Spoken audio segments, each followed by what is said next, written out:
Pode voltar aqui para mim, por favor?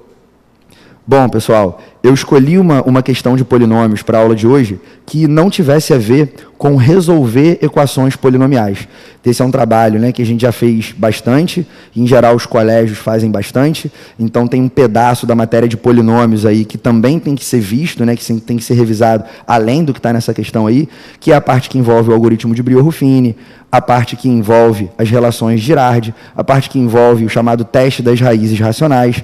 Mas isso, como já foi muito trabalhado, eu tentei deixar de lado e pegar uma questão diferente, né? Questões sobre essa aí, como essa aí, que falam sobre identidade de polinômios, já caíram em vários outros vestibulares, já caíram na UFRJ, já caíram na UF e tudo mais. Eu achei que valia a pena contemplar, né? Às vezes o vestibular cobra coisas muito repetitivas, então, por um lado, é legal a gente pegar as provas anteriores, ver tudo aquilo que já caiu e tentar estudar nesse sentido, mas, por outro lado, também a gente sabe que várias vezes o vestibular nos surpreende.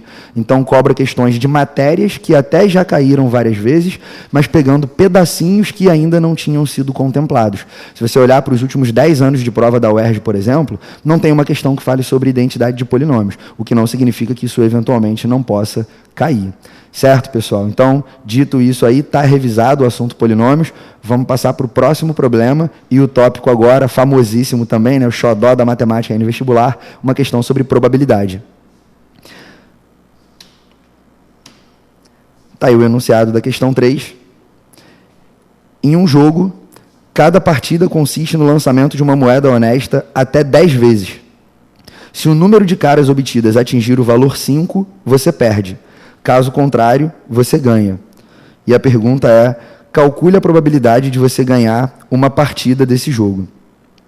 Pois bem, pessoal, eu vou dar uma voltada aqui no enunciado, para ficar claro aí o que a questão está querendo, né?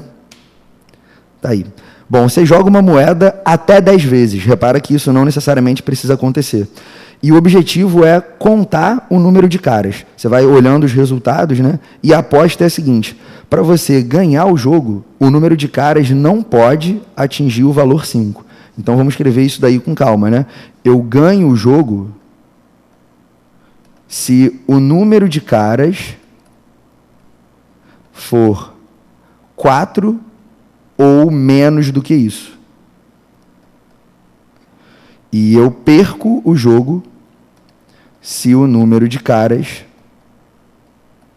for 5 ou mais. Certo?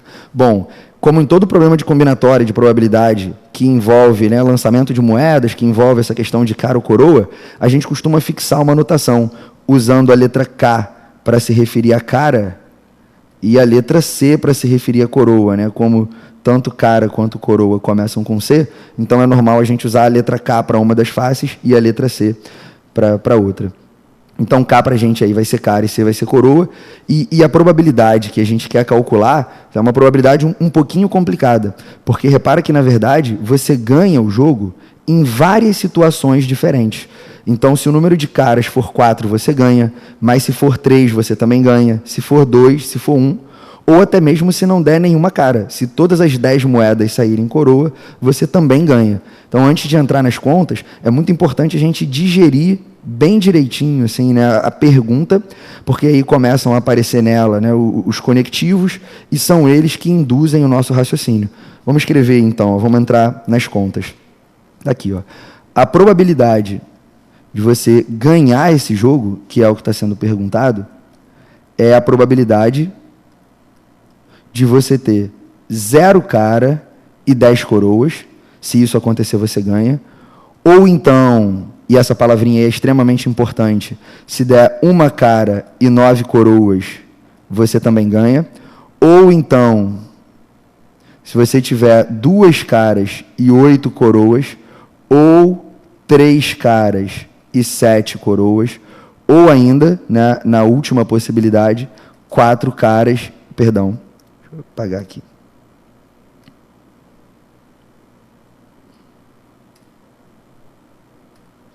Quatro caras e 6 coroas. Repara que em todas essas situações aí você ganha, e como essas coisas não podem acontecer ao mesmo tempo, né, você não tem como ter três caras e ao mesmo tempo duas caras. É ou uma coisa ou outra. Então, você tem 5 probabilidades diferentes para calcular. Repara que tem 5 contas aí para serem feitas, né? 0 cara, 1 cara, 2 caras, 3 caras, 4 caras. E todas elas estão conectadas pelo ou. A presença desse conectivo ou, galera, lembra, indica que você vai ter que somar probabilidades nessa questão. Então, cada uma dessas 5 probabilidades aí tem que ser calculada de forma isolada e, no final, a gente vai somar esses 5 resultados parciais. Bom, quando você pensa lá na primeira conta, que é a probabilidade de você ter nenhuma cara e ter tudo coroa, essa conta aqui é muito fácil de fazer, né? Você está calculando a probabilidade de todos os resultados serem coroa. 1, 2, 3, 4, 5, 6, 7, 8, 9, 10. E repara que aqui dentro dessa situação está implícito que existe um E, né? Lançar uma moeda 10 vezes e querer que todos os resultados sejam coroa, significa que o primeiro tem que ser coroa, e o segundo tem que ser coroa, e o terceiro, e o quarto, até o 10º. E você sabe, né, que para cada resultado, cara coroa, a probabilidade é 50% ou meio. Então, se você joga a primeira moeda, a probabilidade do resultado ser coroa é meio. A probabilidade do segundo ser coroa é meio, do terceiro é meio. Reticências, né? Você sabe que essa conta vai dar meio vezes meio vezes meio vezes meio 10 vezes, porque são 10 moedas, então você tem 10 fatores aí. E essa conta dá meio elevado à 10ª, cujo resultado é 1 sobre 1024. Essa conta não tem mistério nenhum. Ela é a mais fácil de todas, porque você não tem resultados mesclados. Não tem cara junto com coroa na mesma conta ainda. Como é tudo coroa, você nem precisa se preocupar com a ordem que essas moedas vão sair. Agora, quando você vai para a segunda conta, a coisa já começa a ficar um pouquinho mais complicada. Quando você vai calcular a probabilidade de ter uma cara e 9 coroas, tem uma questão que passa a ter relevância aí nas suas contas que antes não tinha, que é o fato de que essa coroa pode sair em vários momentos diferentes. Quer dizer, uma cara e 9 coroas é um resultado que pode se manifestar de diferentes formas. Você pode, por exemplo, ter cara no primeiro lançamento, depois 3, 6, 9 coroas. Ou você pode ter, por exemplo, coroa no primeiro lançamento, cara no segundo e depois 8 coroas. E reticências, né? Quer dizer, esse resultado, 9 coroas e uma cara, ele pode se manifestar de muitos jeitos diferentes. Então, agora a gente tem que responder essa pergunta aí, né? Como é que a gente se vira nesse caso? Como é que a gente se vira quando o mesmo resultado pode se manifestar com várias ordens, né? Então, nesse caso aí, galera, a questão é feita em 2 etapas. Primeiro, você fixa a ordem dos resultados mesmo. Por exemplo, se você quisesse saber a probabilidade de ter uma cara e 9 coroas nessa ordem aqui, começando com cara e depois saindo tudo coroa, você sabe que todos os resultados seriam meio e essa conta daria meio elevado à 10ª, portanto 1024 novamente. Quer dizer, isso aí nunca vai mudar, né? Agora, o que você tem que considerar é que essa cara e essas 9 coroas podem permutar. Então, entrou uma palavra importante aí. A gente está entrando num outro pedacinho da matéria, que é a permutação dessas moedas, é a permutação desses elementos, levando em consideração que você tem repetição aí, né? Considerando todas as coroas como sendo a letra C, você vê que ela se repete 9 vezes nesses 10 lançamentos. Então, o modo de você permutar 10 elementos com um se repetindo 9 vezes é 10 fatorial, porque são 10 moedas, dividido por 9 fatorial. Então, essa conta aí dá 10 em cima, né? Esse 10 fatorial sobre 9 fatorial dá 10. Embaixo o denominador não vai mudar. Quer dizer, tem 2 momentos. Primeiro momento, você calcula qual seria a probabilidade, fixando a ordem. Então, aqui você fixa. E, num segundo momento, você permuta os resultados. Permutar os resultados. Basicamente, a ideia é que, ao invés de você calcular várias probabilidades iguais e depois somar, né, uma cara e depois tudo coroa, ou coroa, cara e depois tudo coroa, ou coroa, coroa, cara e depois tudo coroa. Como todos esses resultados vão ter a mesma probabilidade, você calcula uma só dessas e depois você multiplica isso pelo número de casos, né? Permutar as moedas significa dizer de quantas formas diferentes aquele resultado, nesse exemplo aqui, uma cara e 9 coroas, pode acontecer. E aí, bom, uma vez que você entendeu isso, a conta para os outros resultados, 2 caras e 8 coroas, 3 caras e 7 coroas, 4 caras e 6 coroas, vai seguir o mesmíssimo padrão. Então, por exemplo, o cálculo da probabilidade de você ter 2 caras e 8 coroas fica assim, ó. Em primeiro lugar, meio elevado à décima. Isso aí é o resultado que você obteria fixando a ordem, né?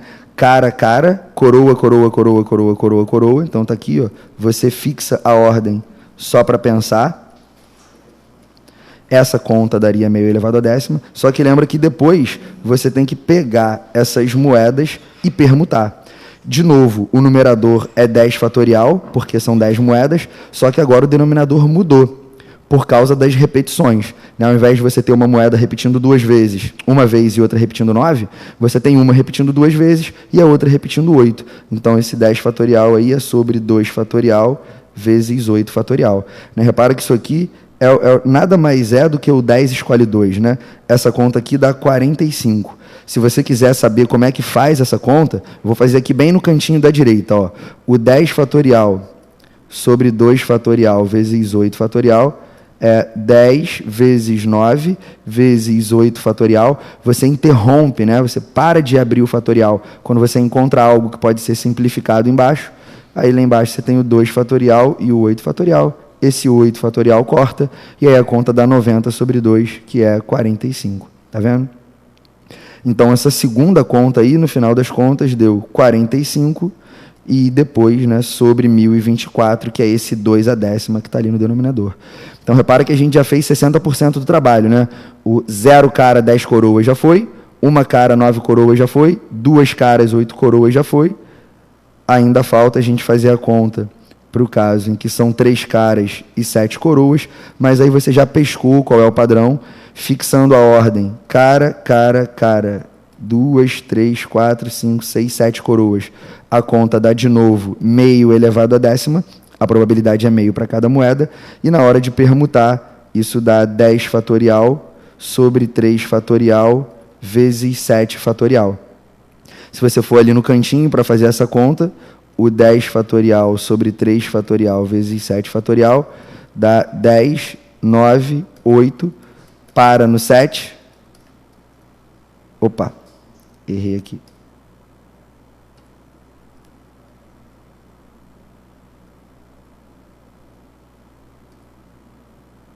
Aí, ó.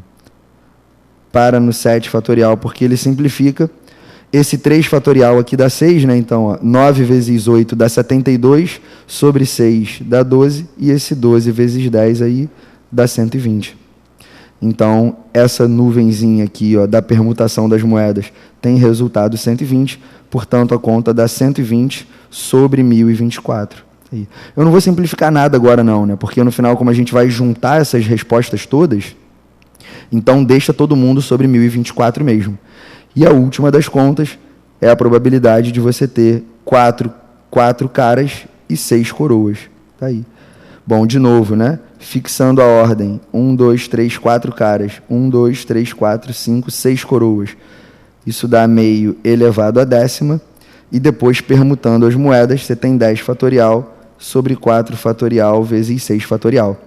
Tem que fazer essa continha aqui também, né? Vou deixar isso aqui como se fosse um rascunho.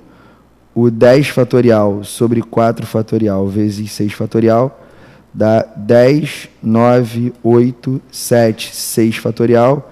Embaixo, o 4 fatorial você vai ter que abrir, né? 4, 3, 2, 1. E tem o 6 fatorial. O 6 corta. O 8 aí dá 4 vezes 2. O 9 por 3 dá um 3 lá em cima. Então, fica 70 vezes 3. Essa conta aí dá 210. Então, essa permutação das moedas dá 210 casos, né? E o resultado aí dá 210 sobre 1024. Então, agora a gente já tem tudo aí para responder o problema. Todos os casos já foram calculados. Como a gente disse no começo, eles estão todos ligados pelo ou, significa que a resposta do problema é a soma desses resultados parciais. Então, a gente já pode escrever, está aí, ó, a resposta. O primeiro resultado de todos, ó, foi o 1 sobre 1024. Depois, o segundo foi o 10 sobre 1024. O terceiro, 45 sobre 1024. O penúltimo, aí, o quarto, 120 sobre 1024. E, finalmente, o 210 sobre 1024, que a gente acabou de calcular. E aí, somando isso tudo, o denominador é 1024 mesmo, e o numerador dá 330, 375, 385, dá 386. Acho que ainda dá para dar uma simplificadinha, né? Dá 193, isso daí, sobre 512. Certo, pessoal? Então, pode voltar para mim, por favor? Então, essa foi a questão sobre probabilidade. Mais uma vez, né, também é uma matéria enorme, tem vários pedacinhos de conteúdo aí dentro. Essa questão é uma questão que mistura tanto a ideia do ou, que seria a união de dois eventos, né, a probabilidade de acontecer isso ou aquilo, para lembrar que é uma soma de probabilidades, e também, né, fala sobre um assunto que é o chamado experimento binomial. Para fazer uma revisãozinha aí, para te lembrar o que é esse negócio de experimento binomial. Basicamente, é um experimento que tem dois resultados possíveis. Então, quando você joga uma moeda para o alto, por exemplo, é cara ou coroa. Quando um casal vai ter um filho, é menino ou menina. Quando você chuta uma questão no vestibular, por exemplo, ou você acerta ou você erra, se essa questão for de múltipla escolha. E, normalmente, você sabe quais são as probabilidades em todos esses casos, né? Lançar a moeda para o alto, cara e coroa 50%, né? Ter um filho, menino ou menina 50% também. Quando você chuta uma questão, se for 4 opções, que nem é o caso da UERJ, você tem 25% de chance de acertar, 75% de errar. Se for o Enem, por exemplo, 20% de chance de acerto, 80% de erro. E, na verdade, você está interessado em realizar esse experimento um montão de vezes.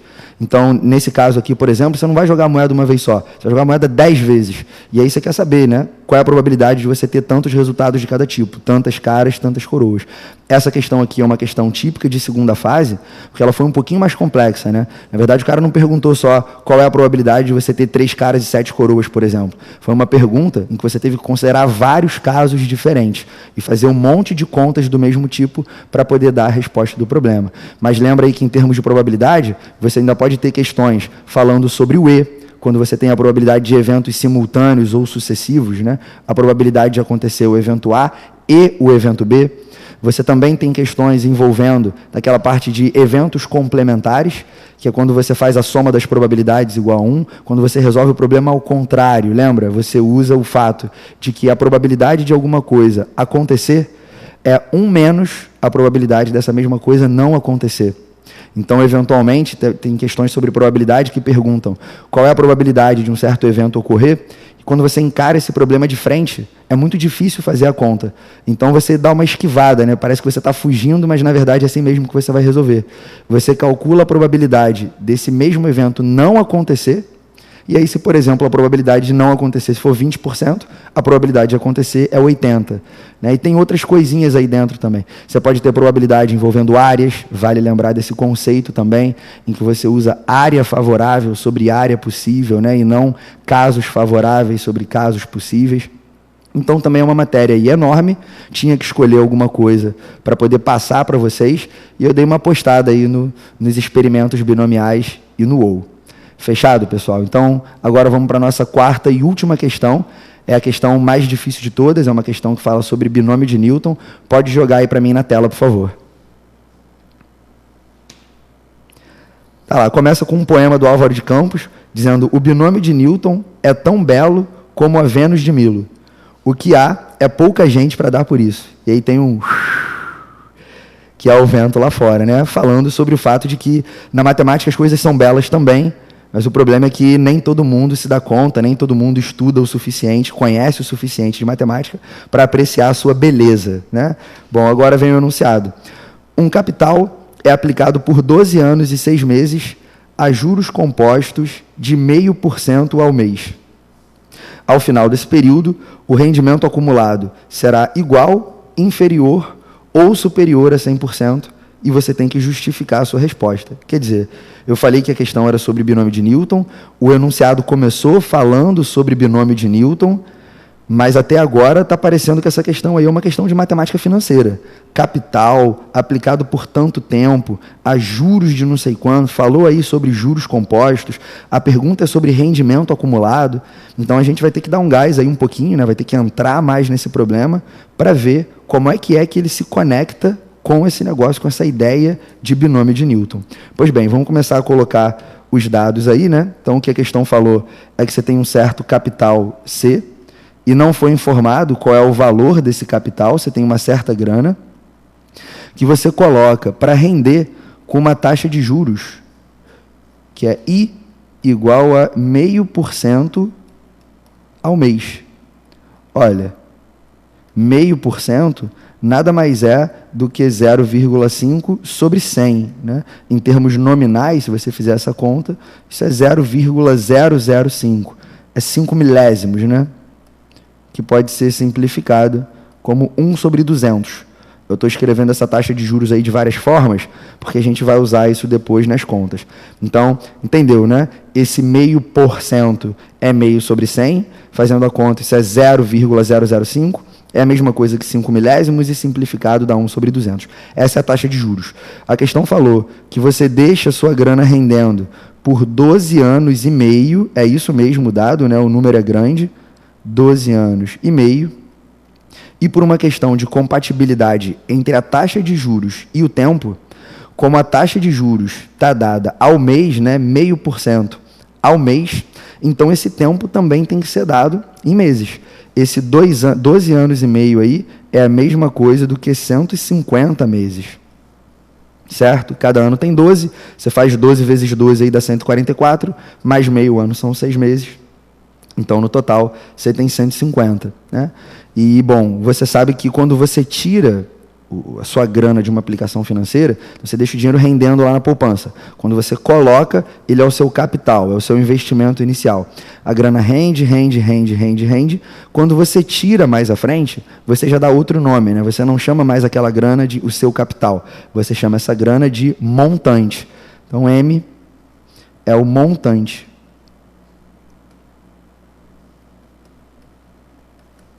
Que seria a sua grana ao final do processo.